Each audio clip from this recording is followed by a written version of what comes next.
Bonjour, bienvenue dans ma librairie. Nous sommes à Montréal le 16 novembre 2016. Mon nom est Bruno Lalonde. Je vous parle d'un ouvrage que je n'ai pas terminé, de lire, mais c'est sûr que je vais le lire au complet. Je picore dedans, je lis des passages ici et là je reprends au complet la lecture, de manière linéaire et non pas fragmentaire cette fois-ci. Mais d'ores et déjà, je peux vous dire mon enthousiasme, car il répond à une question qui me taraudait depuis au moins, depuis au moins 30 ans, 35 ans. Pourquoi Sartre n'a pas écrit... beau lapsus, ça commence bien. Pourquoi Victor Lévy-Beaulieu n'a pas écrit un ouvrage sur Sartre, dont la parenté est tellement patente, tellement éclatante, comme ces choses si évidentes qu'on ne les voit plus.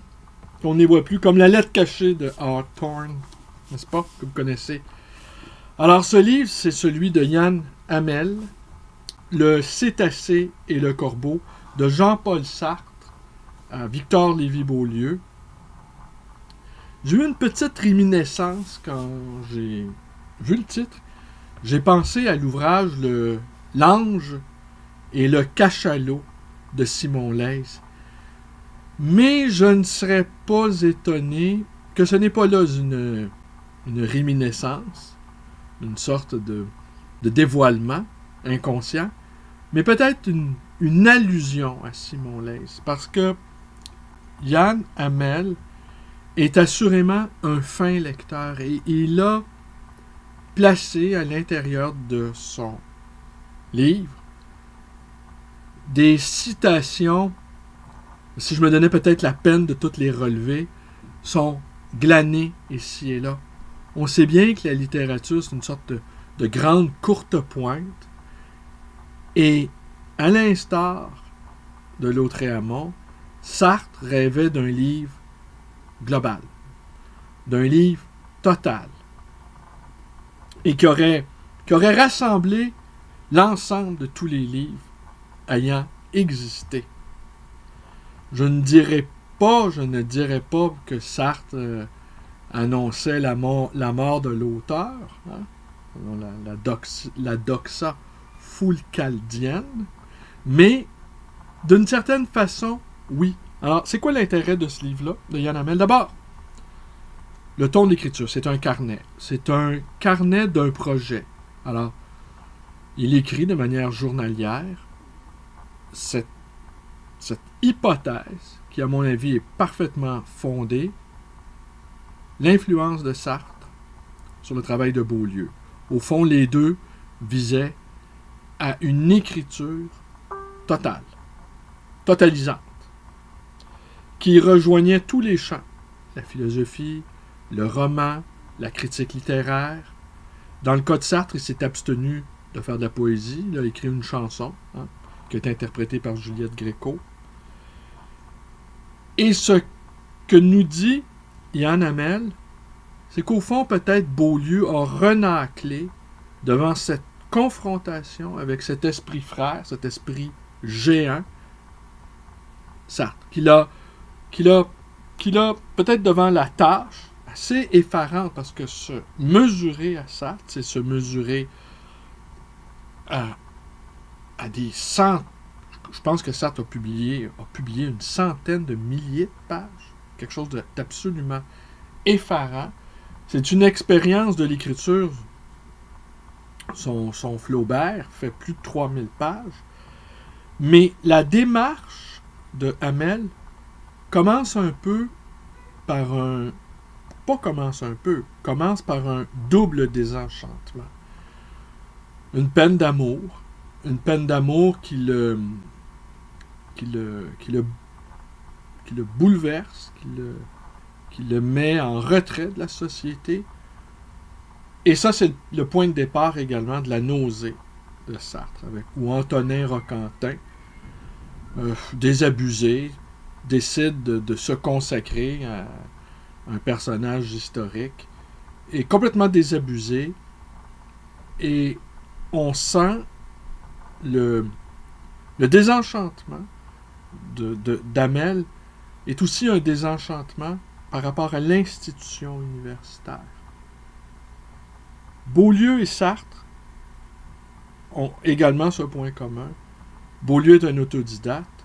Sartre n'est pas à proprement parler d'un autodidacte, mais c'est quelqu'un qui a résolument tourné le dos au milieu universitaire. Sartre ne s'encombrait pas de faire des ouvrages scientifiques. Ces ouvrages critiques sont écrits à la volée. Les notes en bas de page sont rarissimes. Et là, toujours dans le Hamel, il y a beaucoup d'ironie concernant les notes en bas de page. L'invention de la note en bas de page qui est au fond le désir de faire très sérieux, de faire universitaire. Et ceux qui ne maîtrisent pas bien l'appareil critique, eh bien, l'appareil critique, les appareils scientifiques critiques, on va dire, eh bien, sont souvent assez peu pris au sérieux. Alors, c'est de plus en plus difficile de trouver des amateurs. Alors, ça commence par une peine d'amour. Ça commence par une bonne question. Ça commence par une sorte de retrait de l'institution universitaire, quoique Yann Hamel est professeur à la téléuniversité de la TÉLUQ. Et là, donc, forcément, on peut imaginer que ce retrait-là universitaire également le positionne comme un personnage parfaitement sartrien. Il dit lui-même qu'il est sartrien. C'est plutôt étonnant parce que Sartre, on ne le lit plus pour toutes sortes de raisons. Parce qu'on juge qu'il s'est beaucoup trompé politiquement. Il a eu beaucoup aussi raison, mais à peu près tout le monde s'est trompé sur le plan politique dans ces années-là. Et on se trompe tout le temps. On finit toujours par se tromper. L'important, c'est d'être en phase avec les situations, ce que nous a expliqué Sartre. Alors l'ouvrage est, en tout cas pour moi, c'est un pur enchantement. Il y a beaucoup d'humour, beaucoup d'ironie. Tout est en filigrane. Il faut avoir beaucoup lu. Je présume que Hamel passe beaucoup de temps dans sa bibliothèque. Et il a beaucoup étudié également l'œuvre de Beaulieu pour essayer et trouver, pour débusquer les points de comparaison. Il y parvient, selon moi, avec finesse, avec subtilité. J'apprécie également, je ne sais pas si j'ai assez insisté sur cette question-là, j'ai apprécié que, à l'instar de Beaulieu et à l'instar de Sartre, Hamel est devenu lui-même le personnage de son livre. Et non pas un personnage secondaire, un personnage principal qui nous invite, dans sa souffrance amoureuse, qui nous invite également dans sa solitude d'intellectuel québécois, qui est un exil sans fin. J'ai un bon ami écrivain qui me disait toujours, écrire, c'est la solitude. Alors, on est renvoyé à une multitude de solitudes. On sent, cependant, qu'il a une sorte...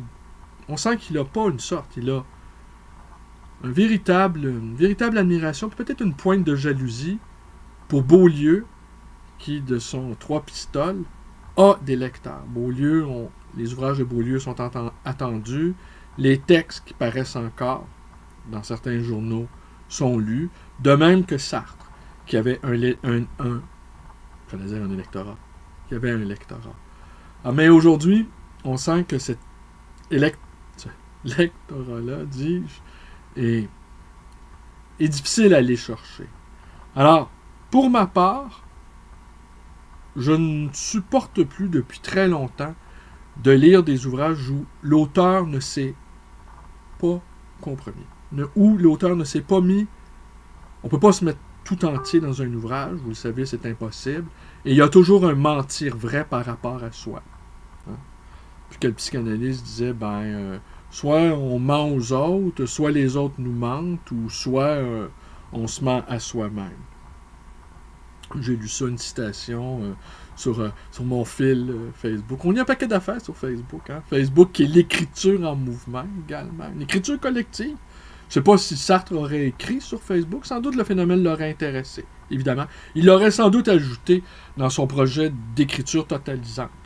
D'après moi, c'est ce qu'il aurait fait. Il aurait sans doute tweeté également. Parce que la posture de l'écrivain, Sartre l'avait abandonnée depuis longtemps, aux alentours de la cinquantaine. Il dit qu'il s'était guéri de la névrose d'écriture. Alors Hamel se met lui-même en scène. Et ça, pour moi, c'est capital. Alors toujours, je me demande où, dans n'importe quel ouvrage, mais ici, évidemment, c'est pas un ouvrage qui est parfaitement théorique, mais il y a beaucoup de théories dans cet ouvrage-là.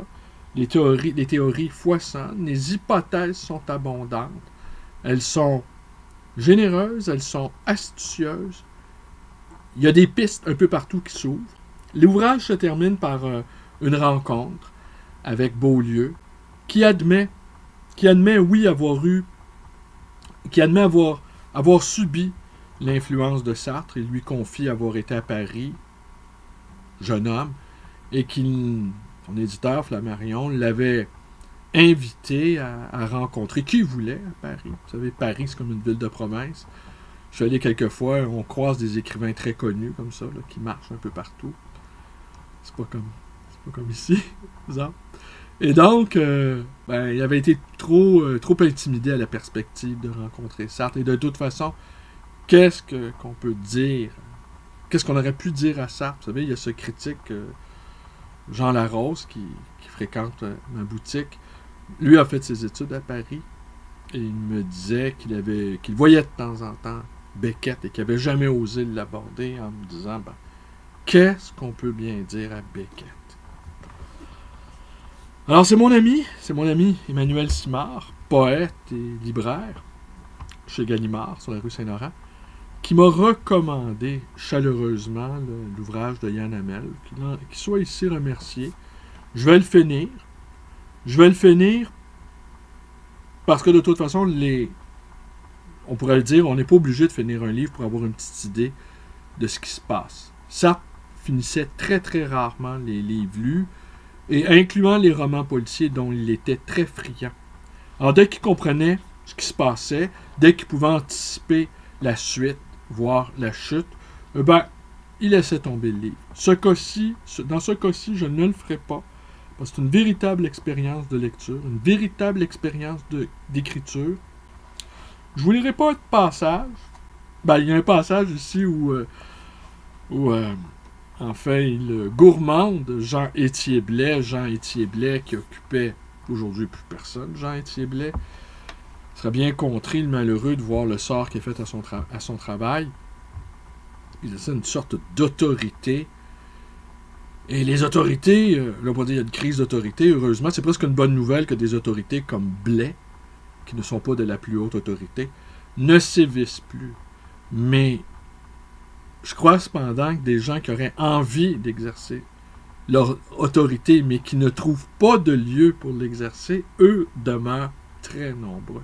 Il faudrait se méfier de certains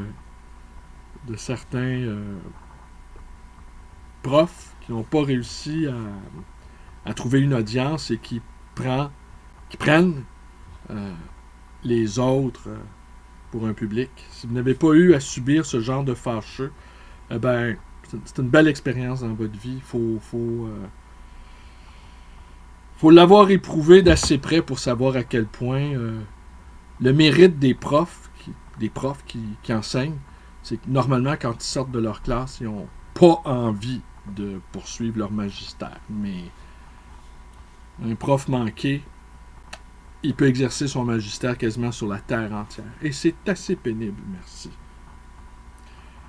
Alors donc, peut-être que je vais vous en reparler. Peut-être pas, mais assurément, ce livre-là m'enchante. Il est bien écrit, il est intelligent, il est ancré, il est documenté. C'est presque un ouvrage d'érudition, sans qu'il n'y paraisse. Comme il l'annonce, les notes en bas de page sont inexistantes. La bibliographie, cependant, elle,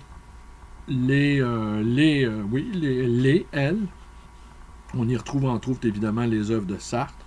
Au niveau méthodologique, On y retrouve Bayard, quoique Bayard, c'était un humoriste aussi. On y retrouve Antoine Compagnon, Robert Dion, Dubrovski qui était également un Sartrien. Enfin, vu comme ça rapidement, très très très peu d'ouvrages critiques, beaucoup de romans. On persiste à penser que la littérature reste le meilleur moyen pour appréhender le réel.